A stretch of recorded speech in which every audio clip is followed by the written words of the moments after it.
আমরা অন্তর্বর্তী সরকার রাজনৈতিক দলগুলোর সাথে বৈঠক করার জন্য তারা আজকে আহ্বান করেছেন, গণতন্ত্র মঞ্চকেও তারা আহ্বান করেছেন। আমরা সেই আহ্বানের সাড়া দিয়ে অন্তর্বর্তী সরকারের সাথে বৈঠক করেছি।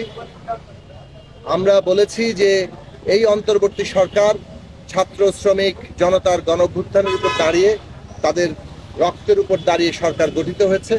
ফলে এই দেশের জনগণের যে আকাঙ্ক্ষা, সেই আকাঙ্ক্ষা বাস্তবায়ন করা তাদের দায়িত্ব।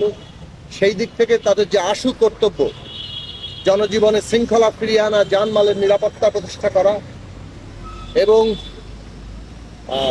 শহীদদের জাতীয় মর্যাদায় অভিষিক্ত করা, ন্যায় বিচার শুরু করা, আহত নিহত সকল পরিবারের দায়িত্ব গ্রহণ করা, এই সব প্রশ্নগুলো এবং সবচেয়ে বড় ব্যাপার হচ্ছে অর্থনৈতিক চ্যালেঞ্জ মোকাবেলা করা।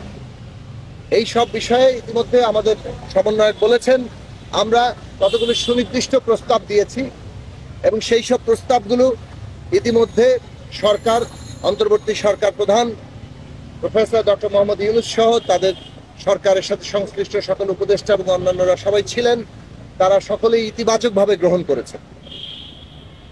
এবং আমরা যেটা বলেছি যে আশু কাজের পাশাপাশি দীর্ঘমেয়াদী যে আপনাদের কাজ, সেটা হচ্ছে একটা রাজনৈতিক প্রক্রিয়া শুরু করা, অর্থাৎ এখানে কিভাবে এই নতুন রাজনৈতিক বন্দোবস্ত, সংস্কার এবং একটা গণতান্ত্রিক নির্বাচন হবে, সেই বিষয়ে রাজনৈতিক দলগুলোর সাথে আলাপ আলোচনা করা, শিক্ষার্থীদের সহ এবং দেশের শ্রেণী পেশার অংশীজন সহ রাজনৈতিক দলগুলো সহ একটা আলাপ আলোচনাটাকে নিবিড় করা। সেটার জন্য আমাদের দিক থেকে আমরা মনে করি যে একটা কাঠামো তৈরি করা দরকার।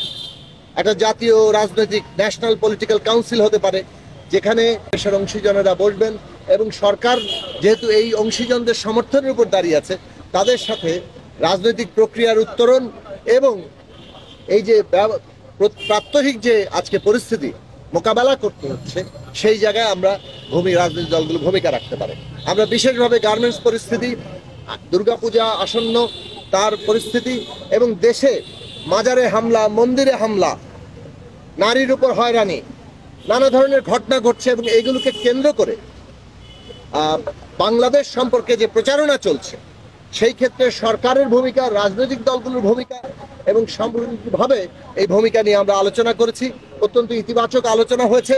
আমরা আশা করি সমস্ত প্রস্তাবগুলো গৃহীত হবে এবং আরো অনেক কার্যকর পদক্ষেপ আমরা সামনে দেখতে পাবো।